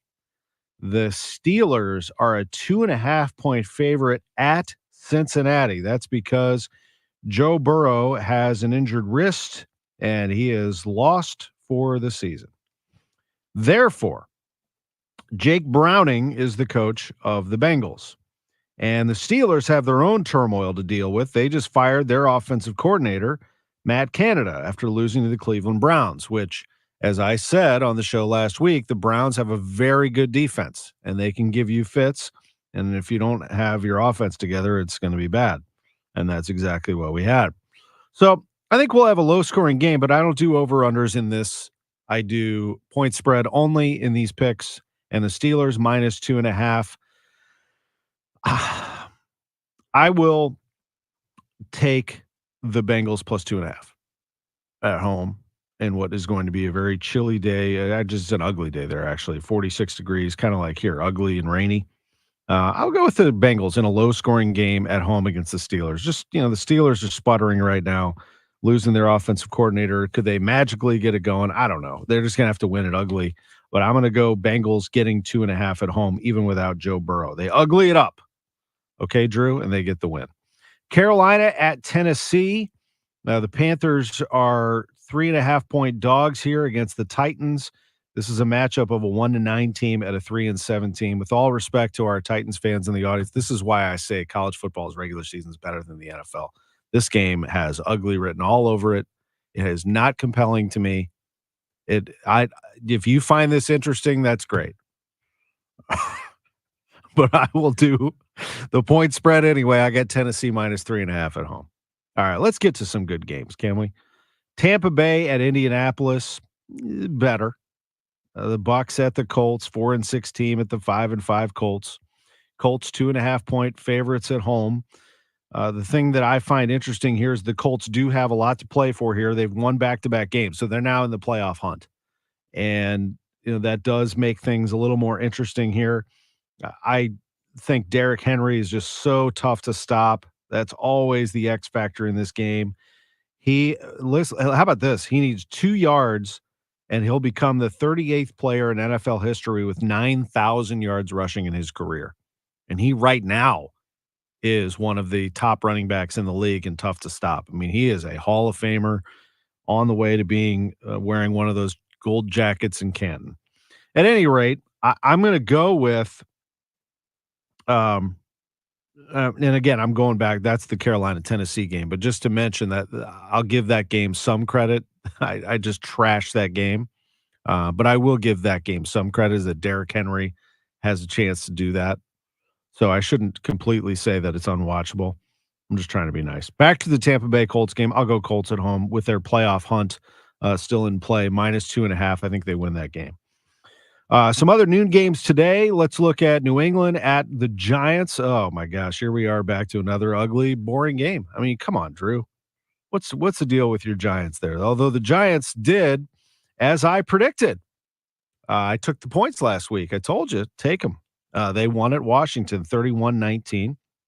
Now they are 4.5-point dog at home against Bill Belichick and the New England Patriots, who are 2-8. I'm going to take the Patriots, giving the points to the Giants. Patriots minus 4.5 at the Giants. We'll see if I'm right on that one. Jacksonville at Houston. And Jaguars at Texans. I know everyone's excited about the Texans and their quarterback play, and it's been good. C.J. Stroud's been really good. This Jacksonville team is pretty good. They're a 1-point favorite on the road at Houston. I'm going to take them and take them -1. I'll give the Texans a point in this matchup. Another afternoon game. Those are all the noon games. Cleveland at Denver at 3:05. I'm all over this Browns team with a great defense, but Denver has improved, and Sean Payton has them playing really well. They're a 1-point favorite at home today. The Broncos have won 4 in a row, and I'm going to make it 5 in a row. I think the Browns, as good as they have been defensively, this is going to be a tough game for them to win, I think. I'm going to go Broncos -1 at home against the Browns. Rams at Arizona, another loser couple of teams, former St. Louis teams that decided to leave. The Rams at Arizona. Rams are 2.5-point favorites. I'll take the Cardinals at home +2.5. Buffalo at Philadelphia. Oh, baby. Scott Jagow, you've got to get a win here. You're 6-5. Got to stop losing. The Bills did rise up, as I predicted last week. They laid the hammer to the Jets. I mean, they crushed them 32-6. Different story here. This Eagles team is firing on all cylinders. They are the best team in the NFL. They're only a 3-point favorite at home against the Bills. Give me the Eagles. Jalen Hurts has not thrown for a lot of touchdown passes here. He likes to run for them. Buffalo is very good at taking the ball away. I don't see that today. I think you keep that ball on the ground, use that tush push that they like to use, get clock moving, and do your thing, Eagles. I like the Eagles in this game, and I will take them -3 against the Bills. Baltimore at the Chargers. Baltimore's -3 on the road against the Chargers. Chargers are a weird team. 4-6 team. I feel like they should be much better than that. They're going to have their hands full today. I like Baltimore -3 on the road. The night game tomorrow, Monday Night Football, Chicago at Minnesota. The Bears are bad. The Vikings have tried to figure out a way to get themselves into a position to get to the postseason. They're going to try to sweep the Bears for the third straight season. They're a 3-point favorite. I think they take care of that easily. Vikings -3 at home on Monday Night Football. I'll say it for the 1,000th time. There is no excuse that the Bears are this bad. The Bears are the best team. They're not the best team. They are the biggest team in Chicago. They are Chicago's team. No excuse. They should be a much better franchise than they are. And I feel very badly for my friends who are Bears fans. We'll take a break. We'll talk to Dane and Hughes of the Chiefs Radio Network next. When it's chilly, there's nothing dreamier than coming home, unless your furnace is on the fritz and your home is less than cozy. No worries. Just call the Fix It Right guys at Jerry Kelly. They're fast, they're friendly, and they do have it going on. Whether it's a minor mend or a full install, they'll do it quick and do it right. For a consistently cozier home, call Jerry Kelly. 8A to 8P 7 dreamy days of the week, or at jerrykelly.com. Our goal at Neovitin is to make supporting your nutrition as easy as possible. That's why we created the Neovitin monthly subscription. Just go to neovitin.com, choose your multivitamin, sign up, and we will do the rest. You'll receive your Neovitin multivitamin every month with no long-term obligation. You can pause or cancel at any time, and shipping is free. Each Neovitin multivitamin includes our physician-formulated proprietary blend for nutritional support you won't find anywhere else. Start supporting your nutrition the easy way with Neovitin multivitamins. Sign up for a Neovitin subscription today at neovitin.com. Nobody wants a surprise in their jelly donut. It's toothpaste? That's because the middle is the most important part. At Graybar, we're at the middle of electrical and datacom jobs across the country, connecting installers, facility managers, and business owners with smart solutions for their most challenging projects, which means stocking and delivering crucial products on time and on budget with no surprises, thanks to our nationwide logistics network. Yep, Graybar does that. The 27th Cardinals Care Winter Warm-Up is coming to Busch Stadium in Ballpark Village January 13th through the 15th. Admission tickets include access to presentations, exhibitor hall, family-friendly activities, the Cardinals Care store, and much more. Admission tickets also include access to the Cardinals Hall of Fame Museum and an exclusive tour of the Cardinals Clubhouse. Learn more about Winter Warm-Up at cardinals.com/WWU. This is Jordan Walker. Get your tickets now at cardinals.com. Be one of the first fans to catch the start of a brand new Cardinals season at Spring Training 2024. Cardinals Vacations makes it easy to get to warm, sunny Florida by being your one-stop shop for spring training travel. You'll receive hotel accommodations, great game tickets, an exclusive dinner at the ballpark with select Cardinals personnel, and much more. Make your plans now. Call Cardinals Vacations at 800-892-7687 or online at cardinals.com/vacations. This is Lars Newbar. I'll see you next season. Welcome back to the Graybar Sports on a Sunday morning. Goldschmidt swings and he hits a drive. He hits a slammer. Graybar, your distributor for electrical and datacom needs. Billikens win! Billikens win! Once again, from the Stifel Financial Sports Studio, Tom Ackerman. It's 11:20 on 11:20 a.m. Sports on a Sunday morning on KMOX. John Mozeliak, by the way, is going to join us next week. He has promised to do that. He's unavailable today to join us at his regular 11:30 time. Don't get all excited now. Think that he's trying to swing a deal or a trade or something. I don't have that information. I do know that he is going to join us next week. We are going to be joined by Cody Schrader, the leading rusher in the SEC. He will be with us at 11:45 from the University of Missouri. Here's a good player right here. Played at the University of Iowa, played in the NFL for the Chiefs. He is the Chiefs radio analyst, and he joins us from Las Vegas. He is Danon Hughes with us on KMOX. Danon, thanks for being with us today. We appreciate it. What's going on, guys? It's good to be on air with you guys. I'm in the loud Allegiant Stadium, so sorry for the background noise, but they get loud, pretty loud in pregame because, unfortunately for them, most of the fans here are away fans, visitor fans during the game, so they must get their crowd noise out early, I guess. Yeah, absolutely. Well, I appreciate that. You picked up the phone as soon as Drew Young, our producer, called you, so we appreciate that, and thanks for spending a few minutes with us. I said this in our NFL picks in the previous segment. This will be a Chiefs home game. Do you agree? Oh, absolutely. I mean, it's unfortunate for the Raiders, not that I feel any sadness for them, but coming to Vegas almost opens the door up even more for it to be a visitor's feel for them at home. I mean, everybody, this is a destination, especially when the weather gets cold around the holidays. Chiefs Kingdom takes over Las Vegas. So, yeah, it's going to be a fun environment. It's obviously fun to be here. We've had a lot of success here and against the Raiders in recent years. We've won 9 of the last 10 games against them. The one win that they did have that many people may not remember was with John Gruden orchestrating the buses to ride around Arrowhead Stadium multiple times, like taking a victory lap as they left town. And they have not been, nor has he been successful since. So, yeah, they know how to poke the bear a little bit.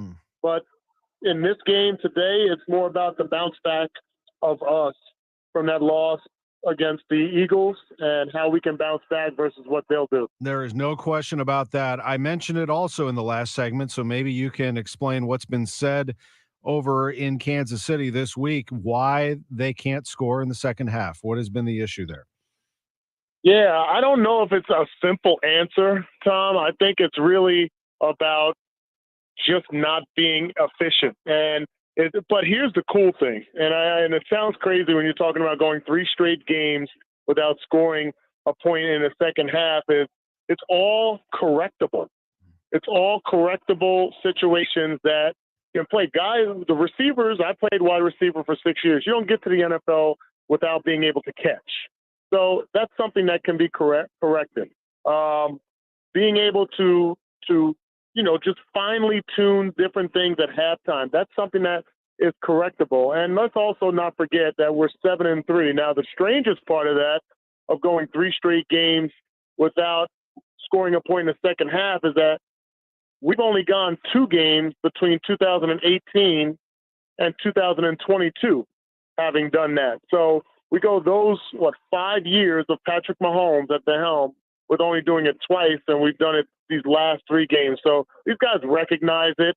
They're not freaking out. We still have figured out ways to win football games without being our best. And so this is an opportunity here in the desert to right the ship.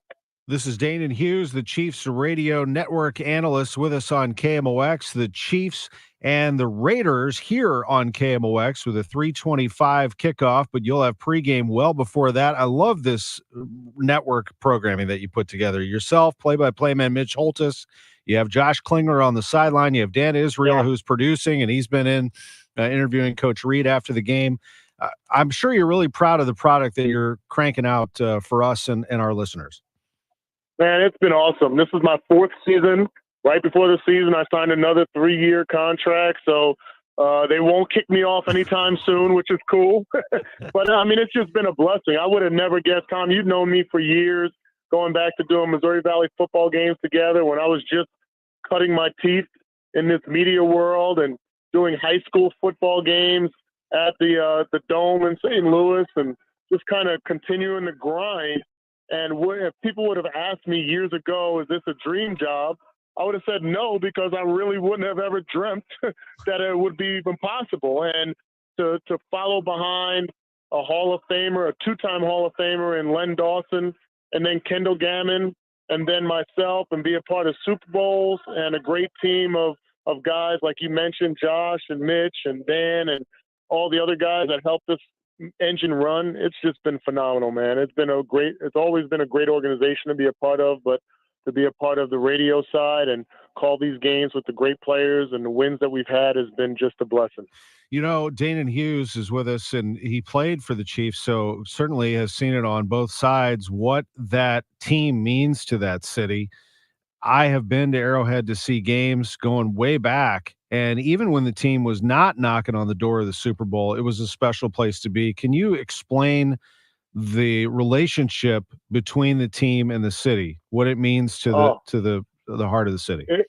It's amazing. Mitch has always coined it as the Chiefs Kingdom, and you guys, without the Rams being there, you guys are enveloped into the Chiefs Kingdom too in St. Louis. We're taking y'all on as well, and just the energy that comes. And I played in the Big Ten, played at Iowa, and it resembles a lot to college football. Even when I have family and friends come out from New Jersey, Giants fans, Cowboys fans, Jets fans from the East Coast, they even mention that the experience at Arrowhead Stadium is second to none.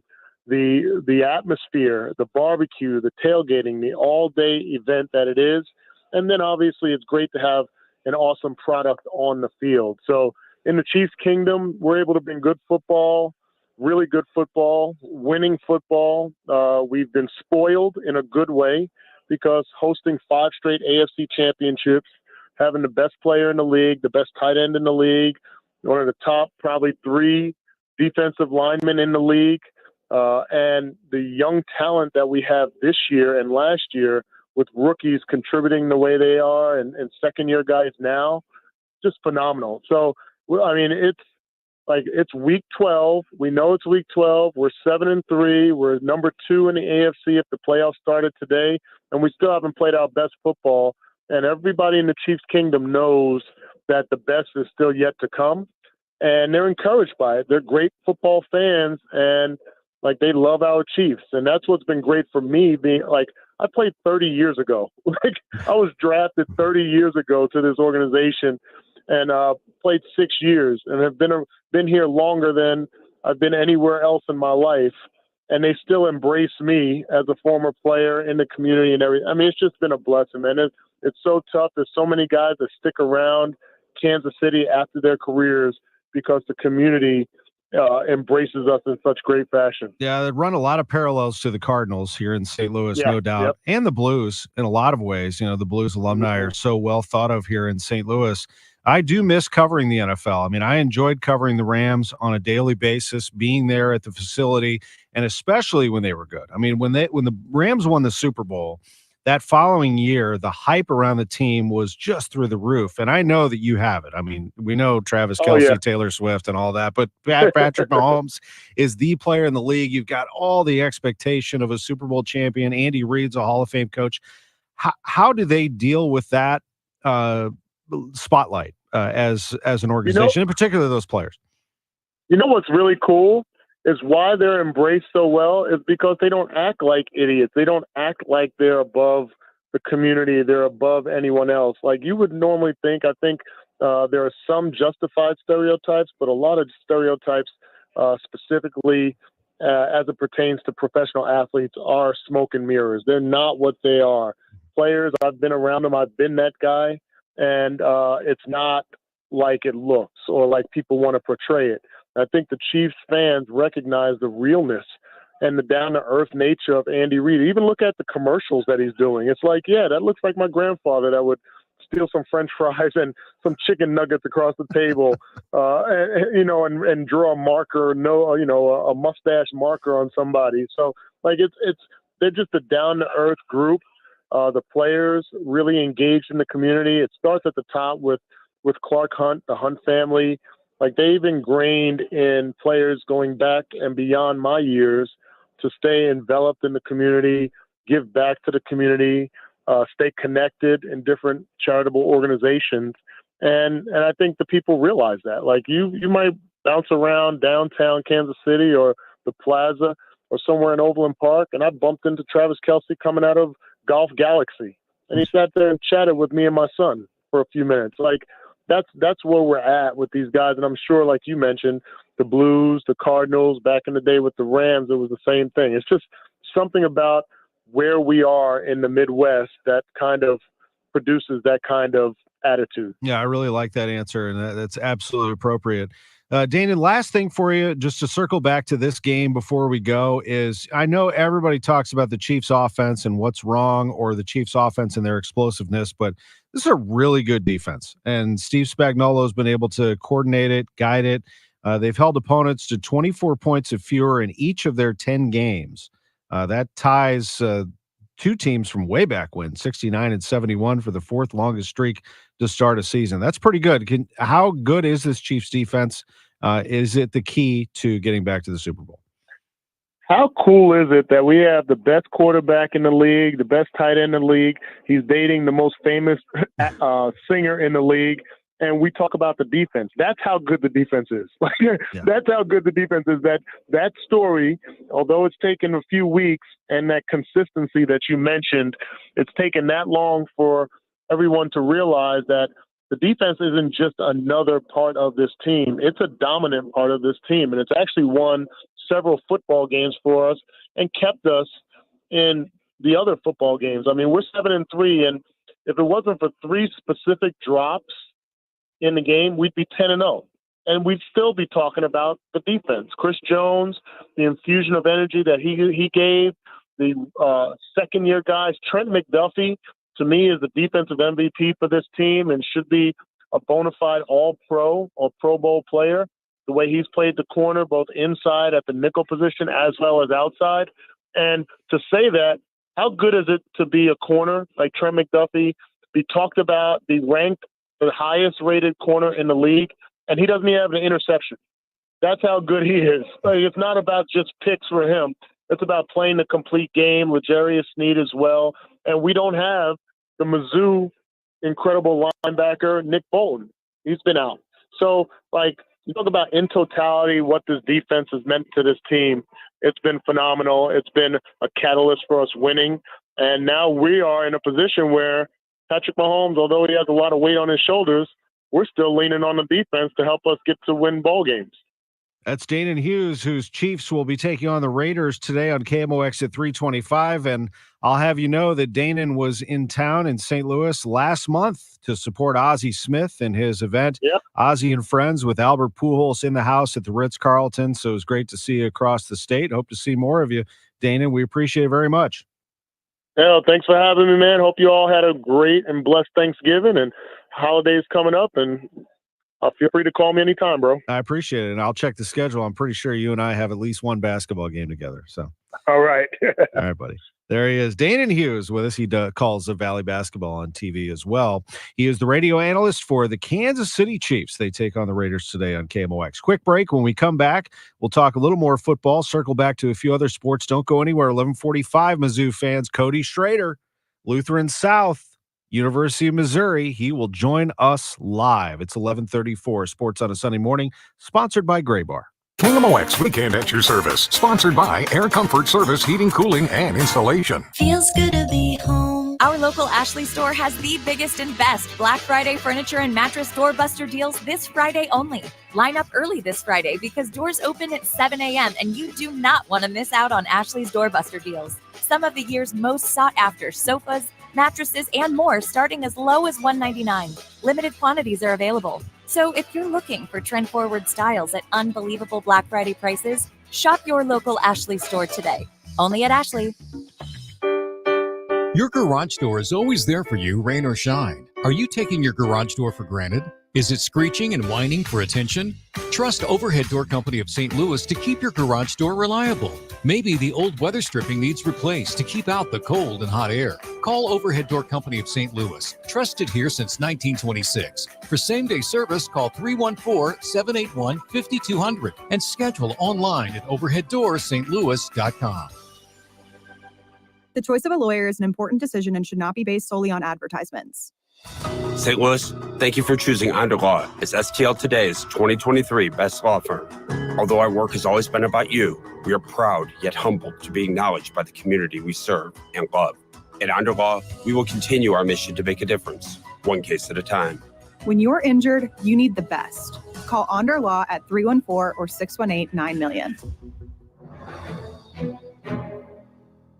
Get a pen. You'll want to take this number down.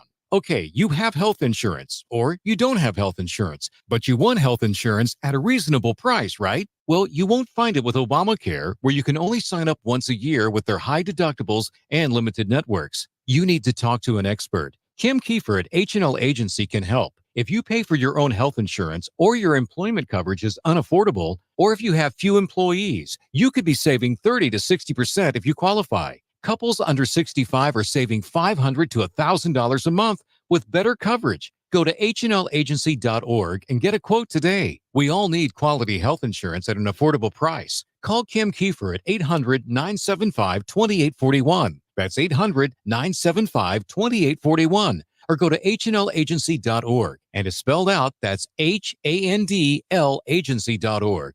A quality plan managed by you and not the government. Call 800-975-2841. Welcome back to the Gray Bar Sports on a Sunday morning. Goldschmidt swings and he hits a drive. He hits a slammer. Gray Bar, your distributor for electrical and datacom needs. Billikens win! Billikens win! Once again, from the Stifel Financial Sports Studio, Tom Ackerman. It's 11:37. Cody Schrader of the University of Missouri will join us at 11:45. Great visits with Dana Hughes as well as Travis Ford. We are going to talk to John Mozeliak next week. He has promised us a visit from baseball's winter meetings. That will take place next Sunday, and he'll be joining us from Nashville. In the meantime, I had a chance to visit recently with Cardinals manager Oliver Marmol. Well, the Cardinals have bulked up their rotation, and when I say bulk, I mean innings. They added some innings, didn't they? Lance Lynn and Kyle Gibson have joined your team officially. Wanted to get your reaction to that news yesterday from John Mozeliak. Yeah, it was definitely needed. And you said that these guys are definitely going to provide some innings. I had an opportunity with Mo to jump on with Lance and talk through some things prior to signing him. And it was a really good conversation as far as what he's looking for, what we need. And then I was able to do the same with Gibson and understand where he's at and what he's looking for. And it was encouraging. One of the things is really hard to measure in this game is the combination of personalities that you put together for that clubhouse. And both of these guys really know what it looks like to win. And they, although different in personality, they bring something to that clubhouse that's extremely important. And there's an edge to what they bring. There's accountability to what they bring. But also the know-how. They're not wide-eyed. They've been in the league for a while and understand what this looks like. And with some of the young arms that we do have, having them come alongside them and show them what this looks like is important. So we just added two guys that are going to be extremely helpful to what we're doing moving forward. Do you think that their number of hits that they've given up is attributed to the number of innings that they pitched? Do those kind of go hand in hand? And my second part of that question is the lot of home runs given up by Lynn. I mean, there's no way around it. But does Busch Stadium help him in that way? Yeah, good questions and fair question. I mean, yes, more opportunity for hits is definitely a correlation with the amount of innings you pitch.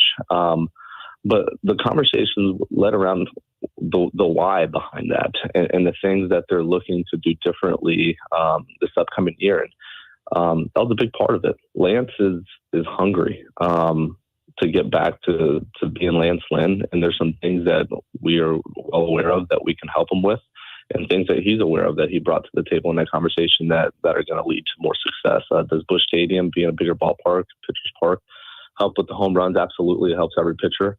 But there's some things, regardless of ballpark, that he's already addressing this offseason that are going to be extremely important. And we have a high level of confidence that he's going to be able to address those. So the skill set on the field and what he brings from a personality standpoint, it's needed. It's definitely needed. Got it. I know that the Cardinals continue their pursuit of pitching. I won't ask you to speak on that. That's John Mozeliak's territory. So we'll skip ahead to the next thing, and that is there are former Cardinals bench coaches all throughout this National League managing now. You, Schulte, David Bell, Skip Schumacher. It's quite a list. Now here comes Daniel Descalzo. I mean, he's got some leadership capabilities, doesn't he? And quite knowledgeable, of your organization and baseball in general. That's an understatement. I love Descalzo. Man, I have a ton of respect for him. I wanted him on our staff.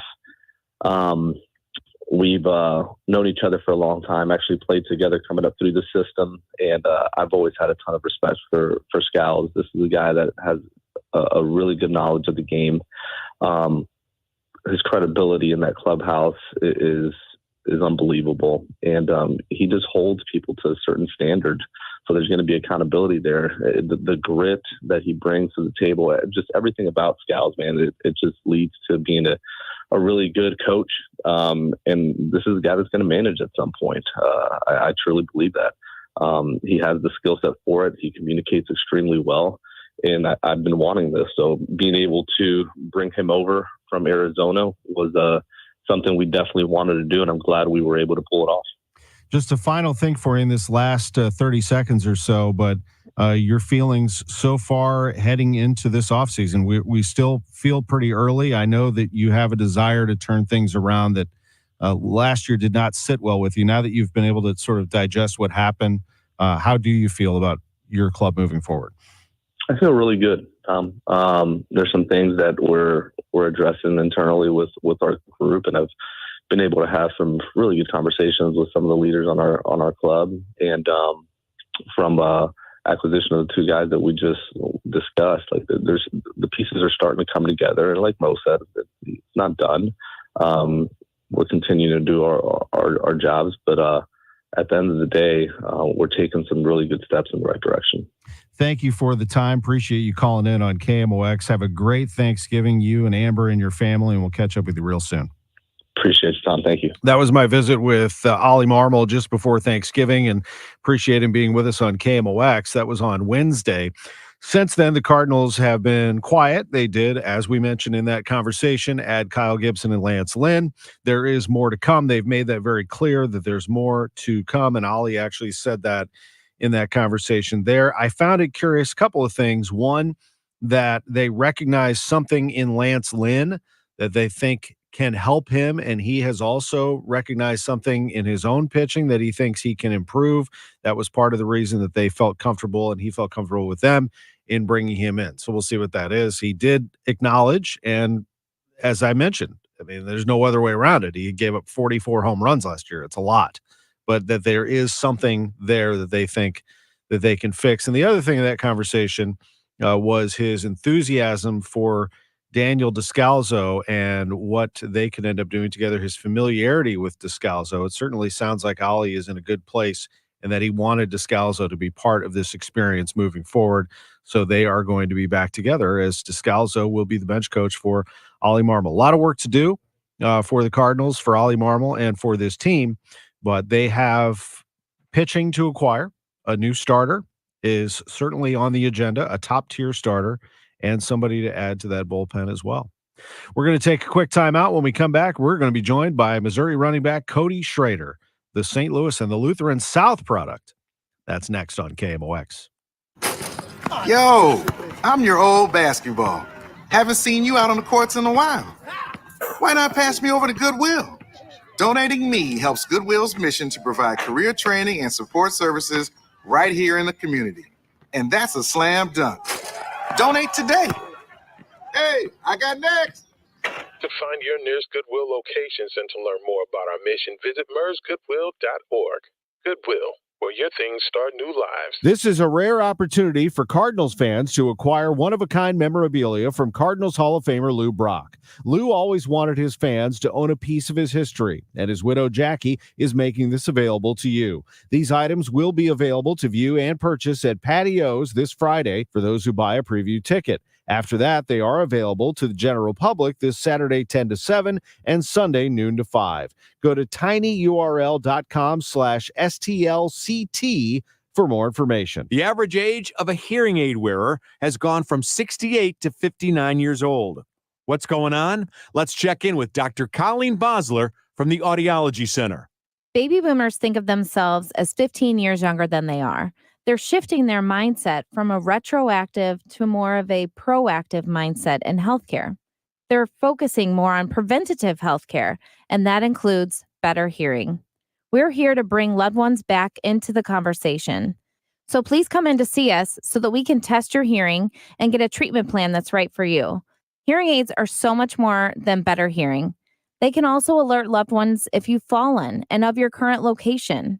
They can keep track of your steps to encourage healthy movement throughout the day. Come see us to learn more. Thank you, Doctor. Dr. Colleen Bosler has 3 locations: Creve Coeur, St. Peter's, and Florissant. Call 636-441-7470 to make an appointment. I'm Brian Westbrook with Coalition Life. In the Christmas season, we celebrate the miracle of a tiny baby born to a poor teenager who grew to change the world. What better time to reflect on how you are being called to serve young mothers in need and their tiny, precious babies. Over the years, day in and day out, our team at Coalition Life have walked alongside women facing the fear and challenges of an unexpected pregnancy. Through the support of this community, we have given them hope and a path to choose life for the children they carry. Our work continues, and we need your support more than ever in a post-Roe v. Wade world. Visit coalitionlife.com to learn how your gift of any size can bring the joy of Christmas to life while reducing or eliminating your state taxes with Missouri's 70% tax credit. Learn more at coalitionlife.com, coalitionlife.com. Down as Cook tries to adjust protection. They run option to the short side of the field, but it doesn't matter with Schrader. And he keeps his footing down to the 25. A star is born at Mizzou this year, and his name is Cody Schrader. Welcome back to the Gray Bar Sports on a Sunday morning. Goldschmidt swings, and he hits a drive. He hits a slammer. Gray Bar, your distributor for electrical and datacom needs. Billikens win! Billikens win! Once again, from the Stifel Financial Sports Studio, Tom Ackerman. Welcome back to the show, 1147 Sports on a Sunday morning on KMOX. What a treat to be joined by Cody Schrader, the running back at the University of Missouri, is the SEC's leading rusher. 1,489 yards on the ground. He is 115 yards away from the all-time single-season mark held by Tyler Beatty, and there's still a game left on the schedule.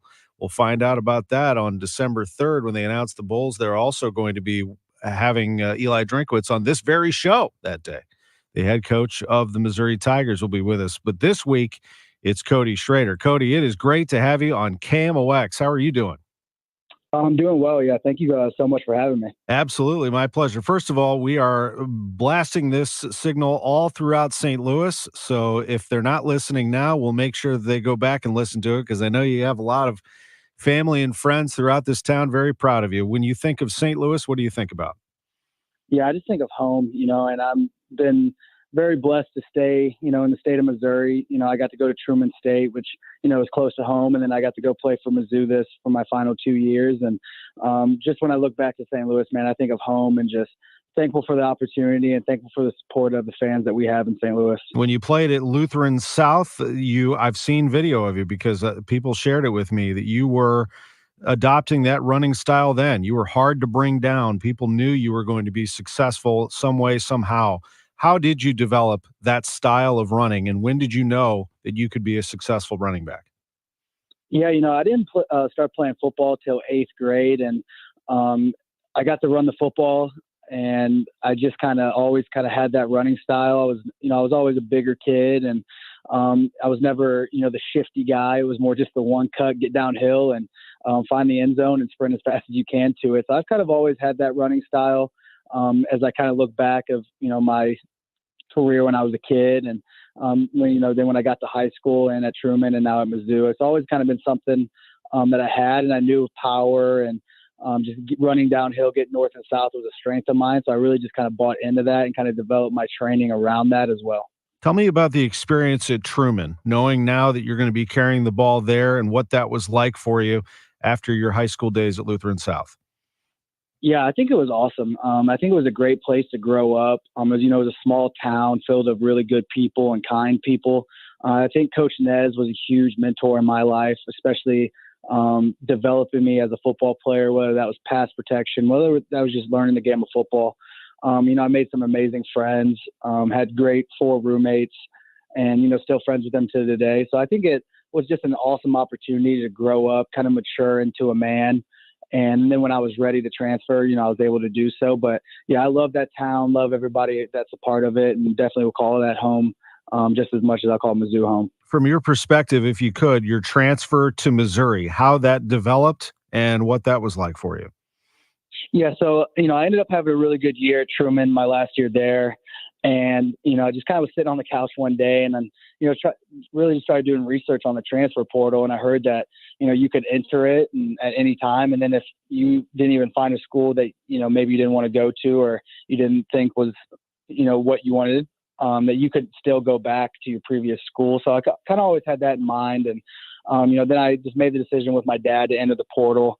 And then, nothing really came out of it. I was expecting to maybe have some bigger Division I schools. Maybe, they saw that I could produce and that I've matured and, had some good film.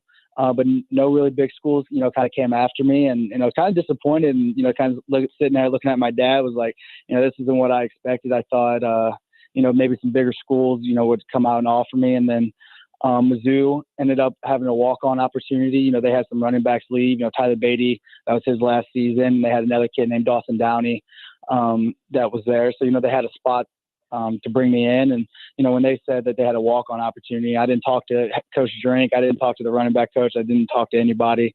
I just felt that, in my heart, it was the right move at the right time. Wow. What a cool thing. So, because those of us used to fling the football around in the yard, dreamed of wearing, the black and gold, and then here you are. So how did they welcome you in? Was it hard at first? Did they say, all right, Schrader, there's your locker, good luck? Or was there a good support for you early on?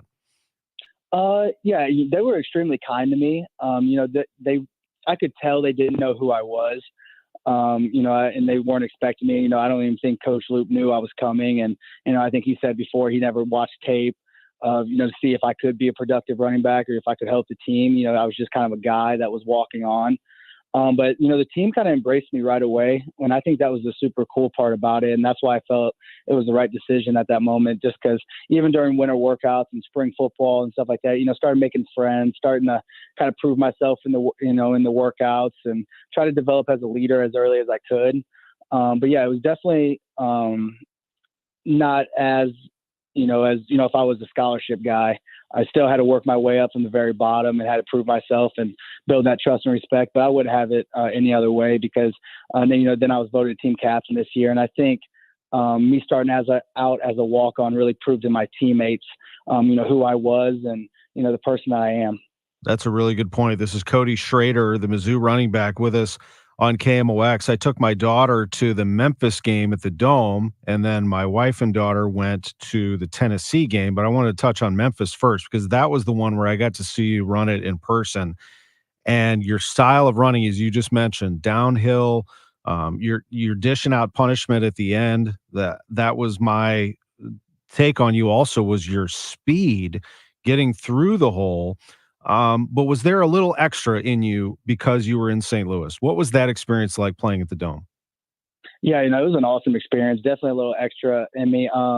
It didn't start off, great for me. I think the second drive I fumbled in our own, own territory and, set up Memphis to end up scoring 2 plays later.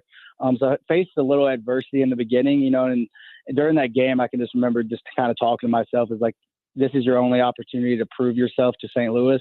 And like, this can't be how they remember you. So definitely coming out of halftime, I was really fired up and, I had a pretty good second half and ended up, playing pretty well and we won the game. But just to play in St. Louis and play in front of my family and friends and not just for me, but everybody, a lot of people on offense particularly are, from St. Louis. So it definitely meant a lot to us. And you could tell everyone really wanted to play well and, give it their all because they wanted to make sure everybody's families were proud of, us and as a team. And we know that, getting a fan base in St. Louis is going to be huge for Mizzou. So we know we had to put on a good show. And, I think we just did just that. You had you beat Vanderbilt and you had some big runs against LSU in a wild game that you all ended up losing. You came right back at Kentucky and won a tough one on the road. The South Carolina game at home was a good one for you, 159 yards on the ground. The Georgia game, of course, where you're in the national spotlight and playing the number 1 team in the nation. But I'm going to go back to this Tennessee game and the sight of seeing you, first of all, as the first SEC player ever to have 200 yards on the ground and 100 plus through the air. but to see you lifted in the air by your teammates and that whole feeling after a dominant win over a known SEC commodity like Tennessee had to have been a dream come true.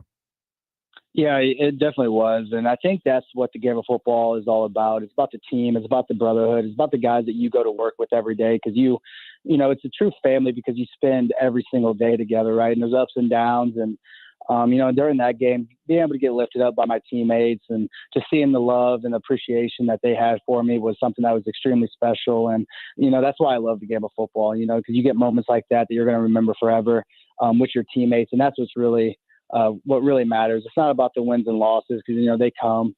It's about the brotherhood and the bonds that you create because that's going to last, you know, a very long time. And I know when we come back in 5-10 years, we'll remember these games and remember this season because it's definitely one for all of us to remember. You ran for 148 against Florida, 217 against Arkansas, and this is the final thing for you, is that after that game, Eli Drinkowitz jumped into that post game and said, right here, this guy, Heisman candidate.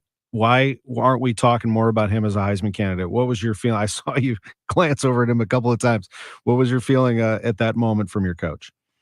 Yeah, you know, definitely didn't expect him to, you know, say that, but definitely grateful and honored just for him to think of me at that caliber of a player. And like I said, I've never been big into individual accolades. And, you know, I'm more worried about our offensive line winning the Joe Moore Award and, you know, other players, you know, getting awards that they deserve of. And, you know, it's an honor to always be even in the discussion of a Heisman candidate or, you know, whatever happens, or having your own coach and players and teammates believe in you that you're that type of player. And, you know, I think that just meant a lot to me because I know how much work I've put into this, and to be able to even have an SEC head coach have that type of belief in me is extremely special. Cody, thank you for the time. Appreciate it. Good luck in your next matchup, whoever you may play.